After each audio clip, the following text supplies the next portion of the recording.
This is the Amazon rainforest, where the waters flow toward the greatest river on Earth. And not far below this scene, there is an enormous wealth of oil. Over 23 years, Texaco, now owned by Chevron, along with Ecuador's national oil company, pumped 1.5 billion barrels of that oil. Trouble is, when the drilling was finished, toxic oil pits were left behind for decades. It's a disgrace. They treated Ecuador like a trash heap. Each time the United States releases Saudis from the prison at Guantanamo, the kingdom dispatches a 747 to Cuba to pick them up. One of them, Khalid al-Ja'ani, was once a disciple of Osama bin Laden. I've been involved in this jihad thing since I was young. But what makes his story so surprising is that the Saudi government is paying for cars, homes, even marriages for these reformed jihadists. Yeah, we want to keep him busy. It's harvest time in the great vineyards of Italy, none greater than the 5,000 acres farmed by the Antinori family. They've been in the same line of work for 6 centuries now. Cheers. The Antinoris make wine, and the family's story reads like something a wine critic might write about their product. Complex, stylish, sophisticated, with a bouquet both elegant and earthy.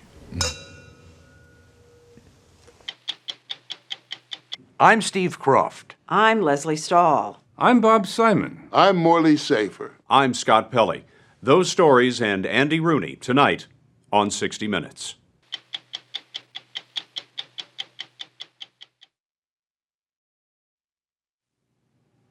Chevron is America's third largest company, behind ExxonMobil and Walmart. One way it became that big was by buying Texaco in 2001.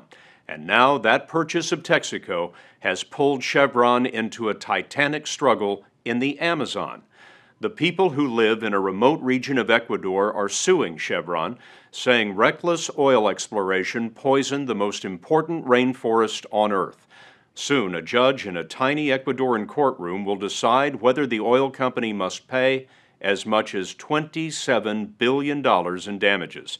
That would make this the largest environmental lawsuit in history. Most everything is in dispute in this bitter struggle except one thing. Powering American cars with Amazon crude has left a toxic legacy. This is the Amazon rainforest, where the waters flow toward the greatest river on Earth. And not far below this scene, there is an enormous wealth of oil. Beginning in the 1960s, Texaco came to northeastern Ecuador to tap into one of the largest oil reserves in the Americas. Texaco was a partner with Ecuador's national oil company, Petroecuador. And over 23 years, Texaco pumped out 1.5 billion barrels of oil. Hundreds of wells were drilled, and at each well site, pits were dug to hold toxic oil waste that comes up during drilling. Generally, 2 or 3 pits were carved out near the well site. Trouble is, when Texaco finished its drilling, the waste pits were abandoned by the hundreds and for decades. Manuel Salinas' house is next to one of those pits. He's one of 30,000 people suing Texaco's owner, Chevron. He says the pollution leaked into his water well. It's a disgrace. They treated Ecuador like a trash heap. We have a little stream here. Doug Beltman worked for the EPA on Superfund sites in the U.S. He's now the scientific expert for the people suing Chevron. Are you saying that Texaco never could have gotten away with this in the United States? No, absolutely not. It wouldn't have happened in the United States. And if it had happened, they wouldn't have gotten away with leaving it here for 30 years. In Texas, for example, pits like this one are supposed to be temporary, isolated from fresh water, and soon after, emptied and backfilled. But in Ecuador, this pit has been here for 25 years, and we found it's actually designed to overflow into streams. They put these pipes in the side, so as it rains, it fills up with water, contaminated water, it just dumps out into the jungle. Well, it rains here in the rainforest all the time, so there's water pouring out of it now. And if you smell the water, you can clearly smell The oil pollution in it runs right down the ravine where you are and right down into the stream, not 50 yards down that way. When we stirred the bottom, oil floated to the top. Texaco left Ecuador in 1992, and today, Texaco's owner, Chevron, says the pollution is now the responsibility of Petroecuador, Texaco's former partner. That dispute is the heart of the lawsuit. The people who live in this river society call themselves Los Afectados, the affected ones. They use the waterways for washing clothes, bathing, and drinking. Texaco acknowledged that it dumped into the rainforest billions of gallons of what's called production water. Production water is waste that comes up with the oil. In fact, it's often salty and laced with chemicals. We traveled downriver in search of an Indian tribe which is part of the group suing Chevron. For centuries, this has been the territory of the Secoyas. Buenos días. Mucho gusto, Humberto Pierraje. Me llamo Scott. We sat with two of their leaders who said they had never seen oil until it was on the river. Humberto told us oil looked like flowing black blankets and ruined the fishing. The Secoyas took us to their community hut, where we saw the driving force behind the suit, Stephen Donziger, a New York lawyer, far from home. These are people who never believed they had a right to sue an American company in their own court system. Yeah, but you know what Chevron says. They say that this is being driven by a New York plaintiff's lawyer, and they don't mean that as a compliment. I'm well aware of that. They've taken out advertisements in the Ecuadorian press with my name trying to attack my reputation. What do you think of that? Well, I think that it puts me in the membership, frankly, of a very distinguished club of people.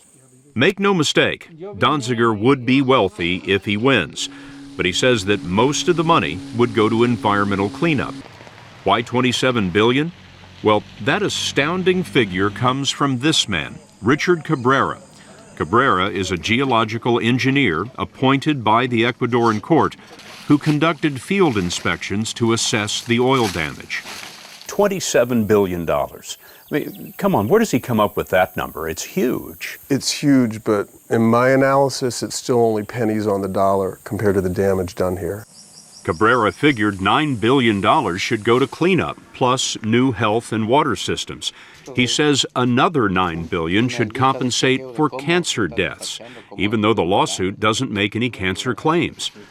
Sylvia Garrigo is Chevron's manager of global issues and policy. She argues that the court's expert is biased. That report and Mr. Cabrera are part and parcel of the fraud that is being perpetrated against an American company in Ecuador in this corrupt and politicized judicial system. When she says politicized, she points to the top, to Ecuador's president, who visited the waste sites and called the people who brought the suit heroes. It's a message, Garrigo says, that can't be lost on the judge.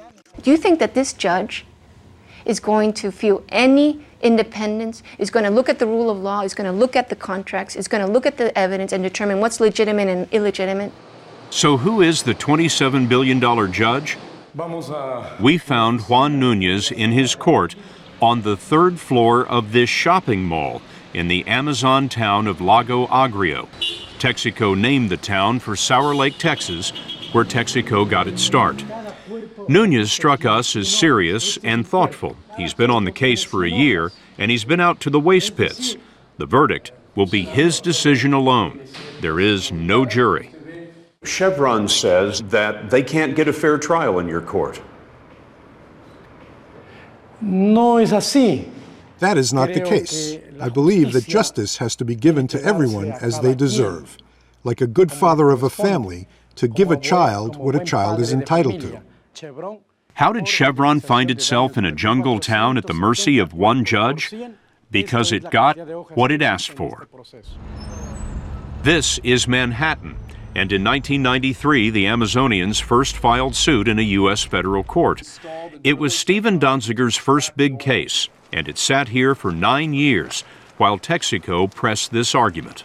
Texaco's position is quite clear. This matter belongs in Ecuador. Texaco wanted to be in Ecuador, you wanted to be in New York, and you lost. Yes, we lost. You think Texaco expected you to go away? I do. They didn't. And in 2003, on the first day of the trial in Lago Agrio, Chevron's lawyer, in his opening argument, said the Ecuadorian court didn't have jurisdiction to try the case.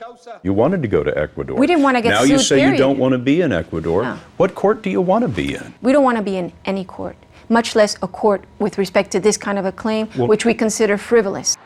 Chevron says it can't be sued because of a 1990s agreement Texaco struck with the Ecuadorian government to clean up some of the contaminated sites that had been abandoned for years.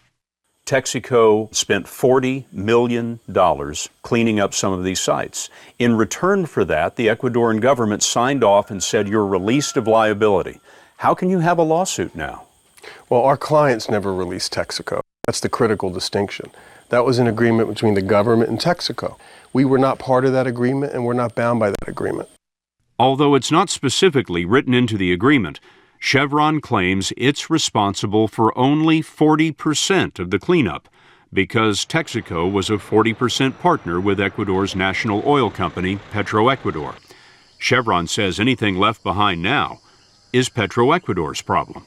That 60% is the sole responsibility of one company and one company alone, and that is Petroecuador.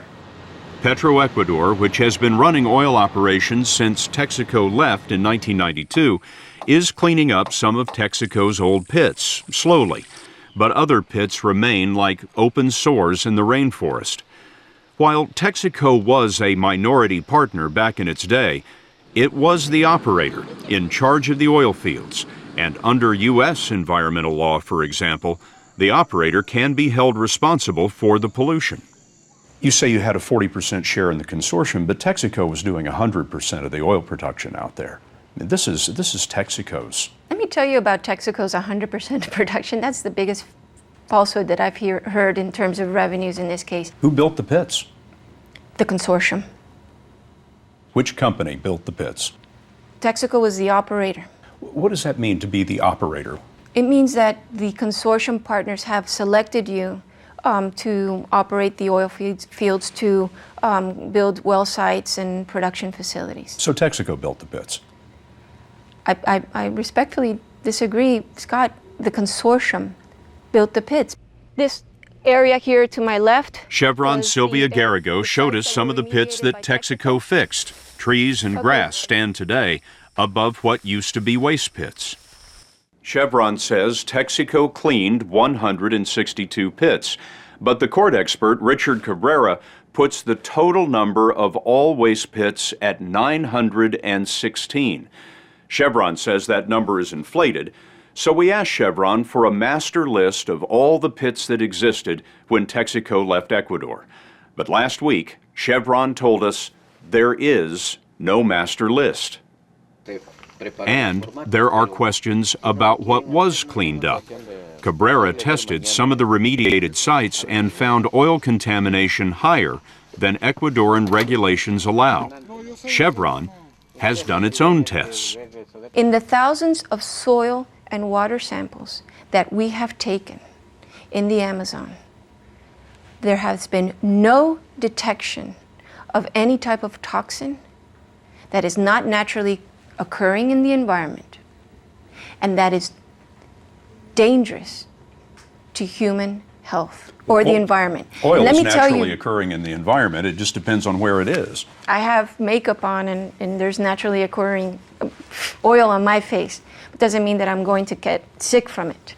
Having called the country corrupt, the court biased, and the case a fraud, Chevron seems to have come to a conclusion. What do you think your chances are of winning this case? In Ecuador, very little. Judge Nunez is expected to rule soon. He'll decide whether Chevron is liable, and if so, how much of that $27 billion the company should pay. Chevron has no assets in Ecuador. How do you expect to collect?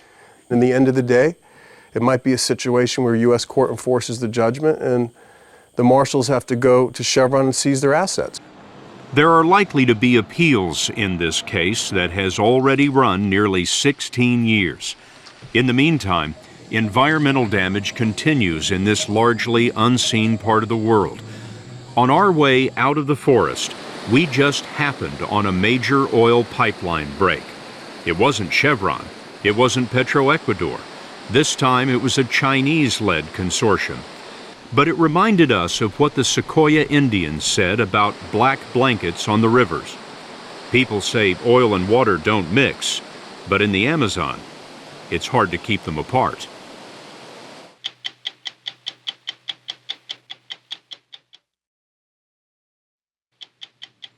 Tonight, CBS News correspondent David Martin on assignment for 60 Minutes.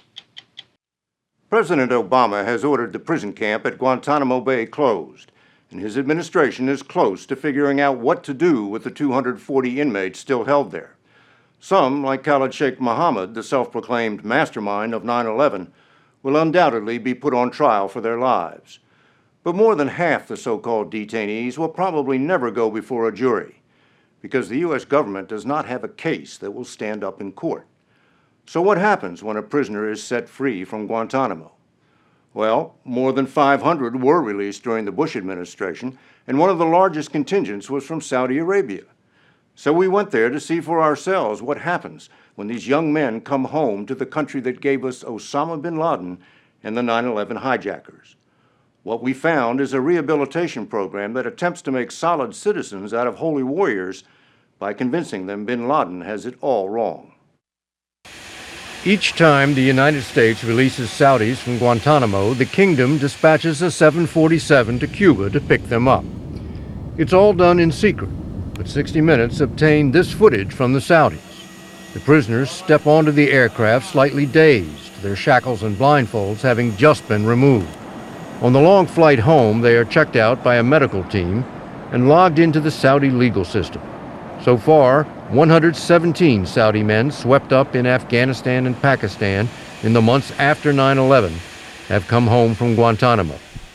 One of them, Khalid al-Ja'ani, was once a disciple of Osama bin Laden.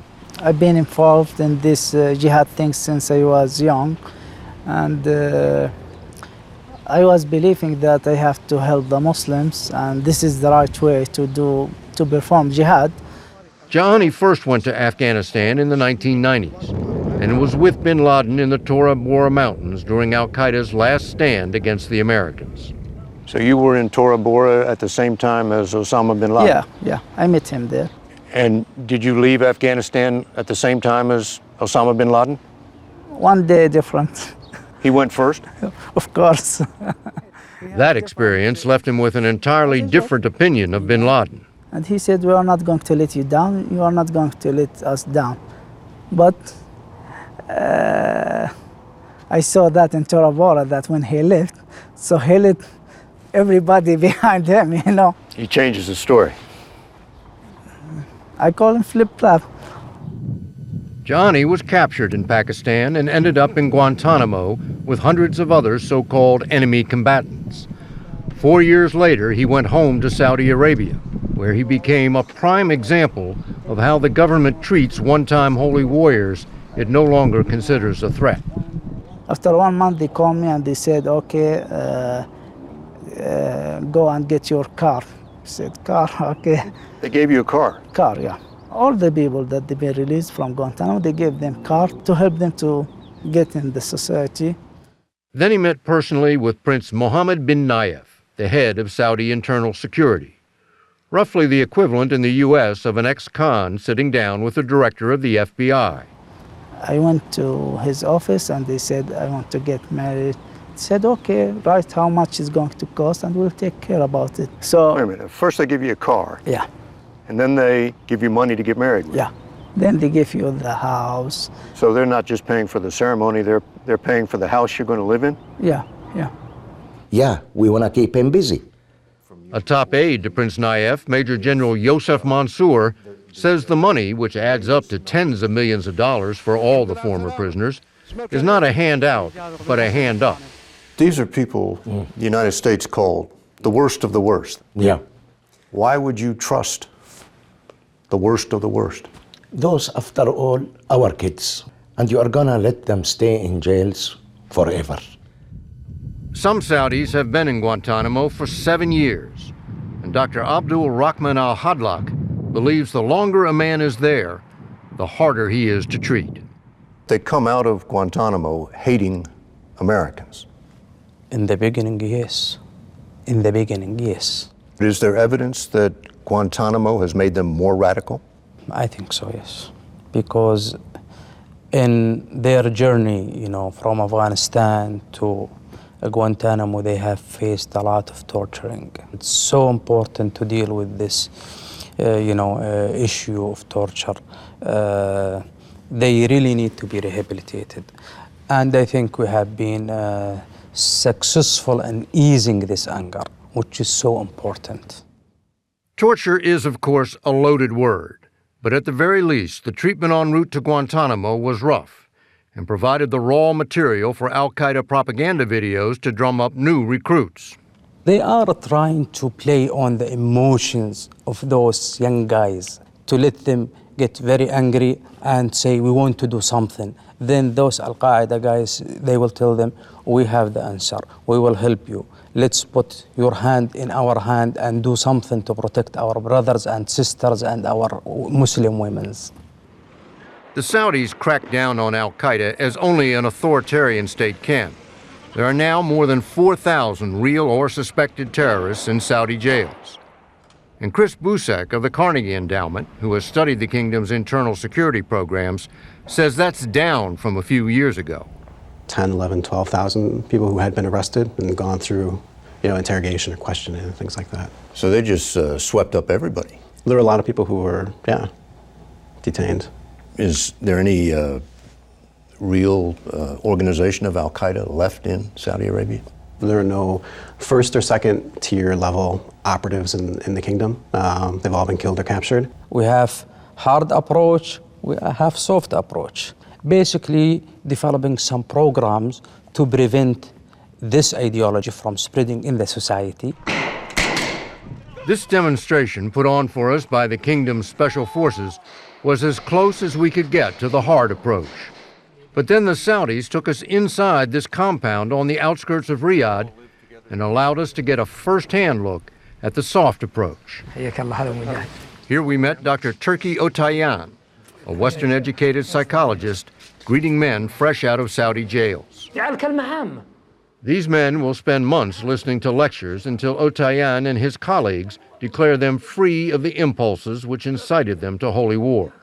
I was giving them a lecture about the emotion, how they understand anger. I was trying to say anger is not, easy to control, especially in their cases. This is what we would call in the West anger management. Anger management, exactly. And then there's art therapy, a surprisingly modern concept introduced by Dr. Awad al-Yami into a very conservative society. He says art gives his students a chance to express feelings they're not ready to talk about. This is about Guantanamo Bay, probably. No one is more central to the rehabilitation of these ex-offenders than Sheikh Ahmed Jilan. What did you tell them about jihad? When we talked about jihad, we told them that Islam doesn't want to send a message that our religion is a bloody religion. Jilan, that's him batting a volleyball with those same angry men, confounds all your preconceptions about Muslim clerics as stern, remote graybeards.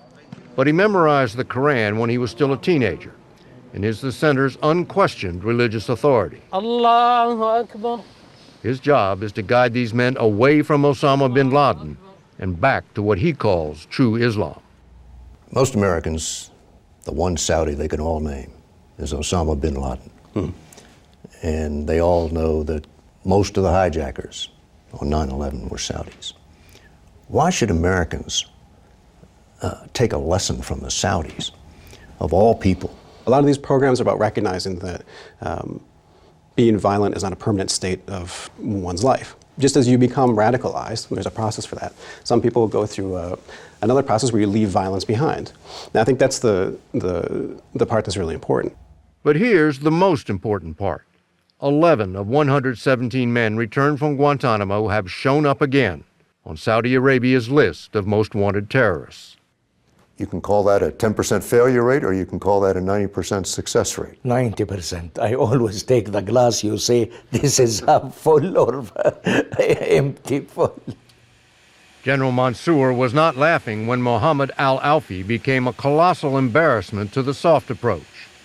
Alfi came back from 6 years in Guantanamo in a back brace, went through rehabilitation, but then traded the back brace for a bandolier, and along with another graduate of the program showed up in Yemen on an al-Qaeda video denouncing the Saudi government. But according to the Saudis, Alfi's family convinced him to turn himself in. And his next video was a full confession on Saudi TV. His cooperation earned him some soft prison time, confined to an apartment where his family can visit. He broke the rules. Yeah. He violated your trust. Yes. He ran away. Uh-huh. And now he's back and he gets to see his wife every day. Yeah. His wife with him. He's not out. He has to be the only ex-terrorist in the world who's living in an apartment with the permission of his government. Well, he's under the government siege. Mm-hmm. He can't go out. America's top intelligence officer, Admiral Dennis Blair, has said the sight of former Guantanamo inmates showing up in al-Qaeda videos, quote, does not inspire confidence in the Saudi program. But there is another, more disturbing case, which raises the question of whether Guantanamo itself is turning out suicidal terrorists. Abdallah al-Ajmi was a Kuwaiti and did not go through the Saudi program. 2 years after he was released from Guantanamo, he showed up in a martyr video with the explosives-laden truck he was about to drive into an Iraqi army base in Mosul. 13 Iraqi soldiers were killed. It's impossible to know whether a rehabilitation program like the Saudis could have turned Ajmi around. Now there is a suicide bomber who killed people. Doesn't that tell you that you just can't take the chance of releasing people from Guantanamo? I think what that tells you is that when you release somebody, you need to have a very, very thorough program to reintegrate them back into society. Right? I mean, the Saudis who have been repatriated thus far, to the best of my knowledge right now, nobody has been involved in violence yet. Busek says the recidivism rate among Guantanamo returnees is better than prisoners released from American jails. But neither he nor the Saudis claim it can ever be perfect. Here's what some people would say. If we're talking about people who would strap a bomb on their bodies, walk into a marketplace, and kill 50 people, you have to be perfect. Well, let me assure you, these kind of people you are talking about, they are not going to be out from jail.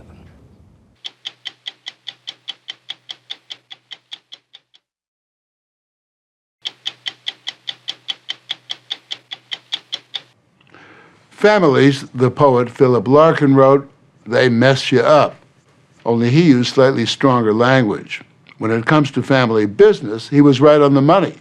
A recent survey found only 15% of family businesses survive past the second generation.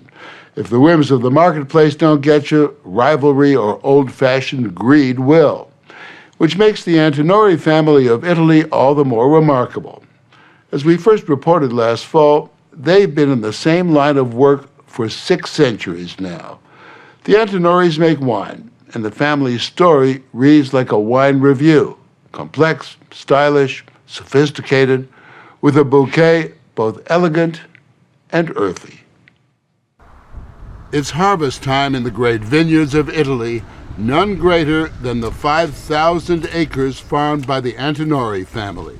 Until recently, Italian business, especially the wine business, was pretty much for men only. Girls normally in families like ours ended up to be married, possibly happily, and that's it, no need to work.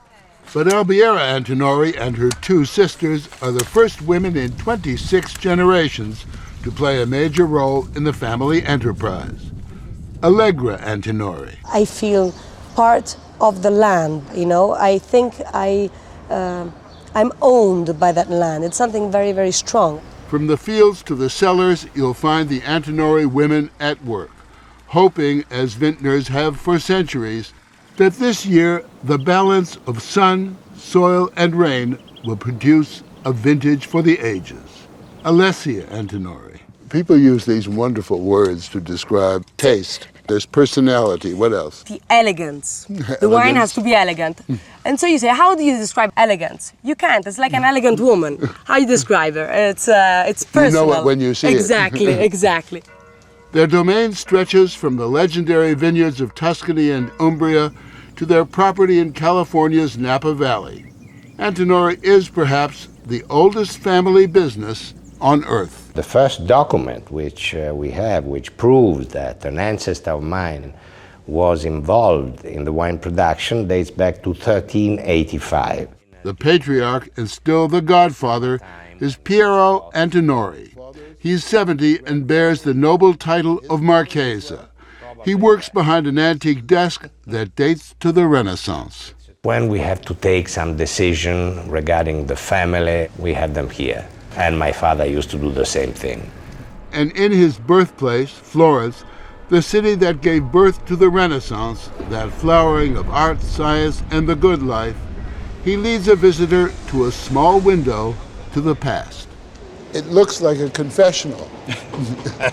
Hundreds of years ago, an Antinori cellar master sat waiting for customers to knock. The cellar master would pass a bottle of Chianti wine and he would receive the money back. This has been in operation until a couple of centuries ago. Recent history by your standards. Yes, really. For 623 years, various Antinori have kept the business going despite war, plague, political intrigue, and the shifting tastes of consumers. The family tree shows a bumper crop of Antinori who made their mark, not just in wine, but in every aspect of Italian life. In business, in politics, in church. So the family always made sure back then that all bets were covered, correct? I think it was a bit the concept, yes. There were poets and priests, rogues and rascals. In 1576, Francesco de' Medici, the Grand Duke of Tuscany, had one Antinori strangled for his undue attentions to Bianca, the Duke's wife. In the 1700s, another Antinori cultivated Pope Clement XII as an important customer. The pontiff, who commissioned the building of Rome's Trevi Fountain, decided to throw a few coins the Antinori's way. We have some correspondence saying that the Pope used to like very much the wines of our family and he wanted to order more. A pretty good recommendation, correct? Especially in the 18th century. Yes, no doubt. But the family history lining the shelves of the Marchesa's office says precious little about the wives and daughters in the Antinori family tree, a fact not lost on Albiera, Allegra, and Alessia. Are there any interesting women in those 26 generations? I'm sure there are some women, but women in history in the past time, even if, unless they were special, they were not Considered. Really considered Yes, exactly. to be mentioned. It's true, because when I went to Agriculture University in northern Italy, in Milan, we were 2 women. And the rest were all men, very lucky. For 6 centuries, command of the Antinori Empire was passed from father to son. But with no male heir, the Marchesa some years ago sold a major stake in the business to Whitbread, a British company whose fortune was based on beer making. It was the period when I didn't know exactly if my daughters would be interested or not to be involved in the business. And so for me that was a way to guarantee a continuity also to the company. But the partnership produced mainly grapes of wrath. It was a vintage clash between the foaming suds of quick profits and Piero insisting he'd sell no wine before its time.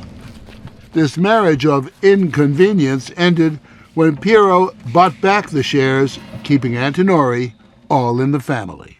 I think he saw us interested and said, why not? What's wrong with girls? And so took his chance, expecting his daughters to fall in love with the business. And that they did. Now all three travel the countryside and the world, helping to grow, promote, and market Antinori wines. They sold 17 million bottles last year, $200 million worth, making a healthy profit.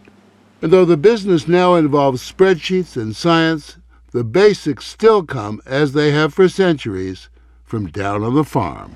Even with all this tradition and history and everything else, the family still regards itself as farmers, yes?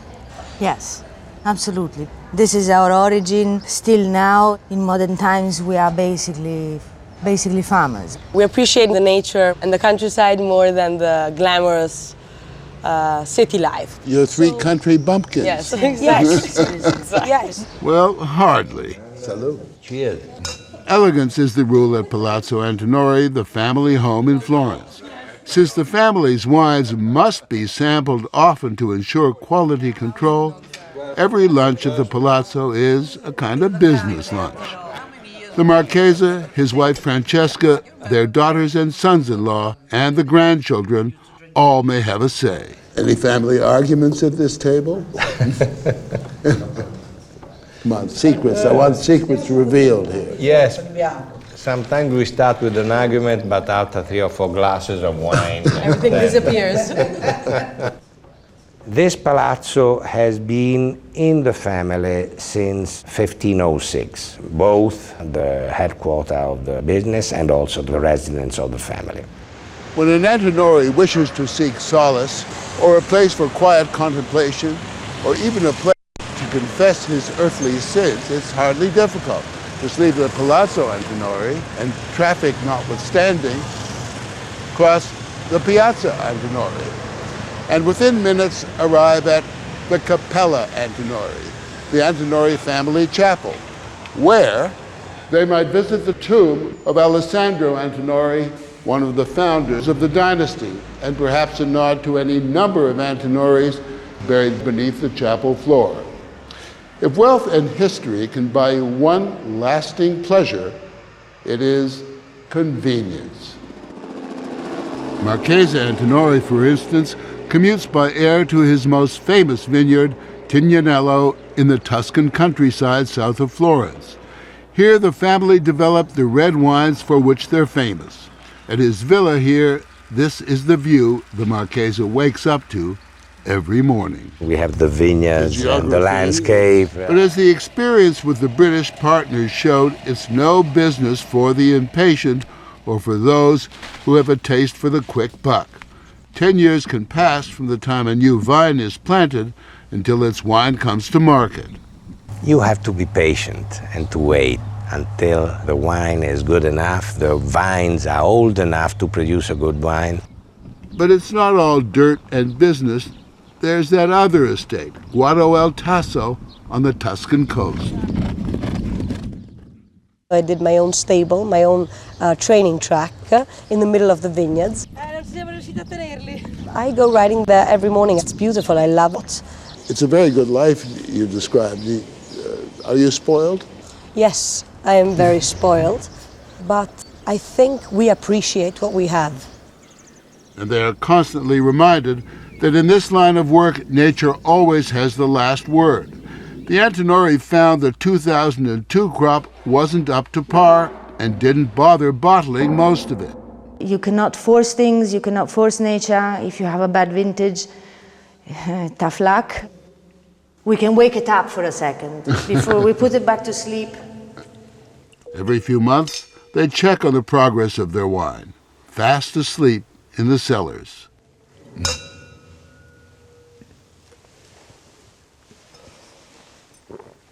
The verdict, let it sleep a while longer. You see, it's still very young, very rough, has to stay in there for a little while. Another family meal, another bottle of wine or two. Every once in a while, someone offers to buy them out, but this farmer and his daughters politely decline, on the theory that if family ownership was good enough in 1385, it's good enough today. It is really our intention to remain a family business because we think that this is the best solution for us. For at least another 500 years. At least.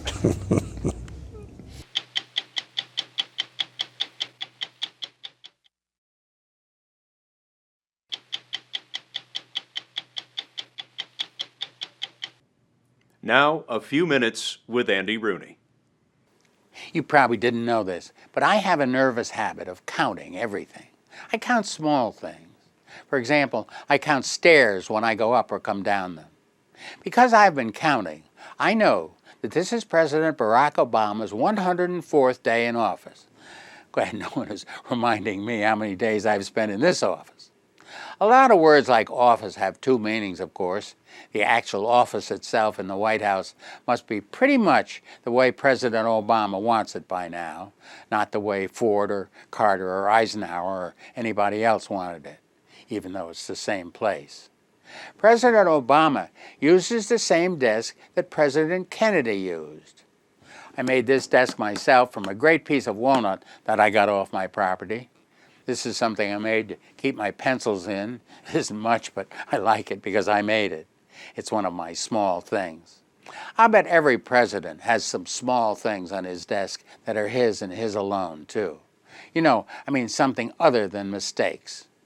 The president's office in the White House was redesigned after they had a fire in 1929. Franklin D. Roosevelt had it done over in 1933. I wonder if the president wakes up in the morning these days and thinks about doing the White House over, or if he ever thinks about how many days he has left there in it. He has so many problems. He must often think to himself, geez, how much longer do I have to do this anyway? Pretty good being president, of course. He doesn't have to get his own breakfast, for instance. But being president is hard.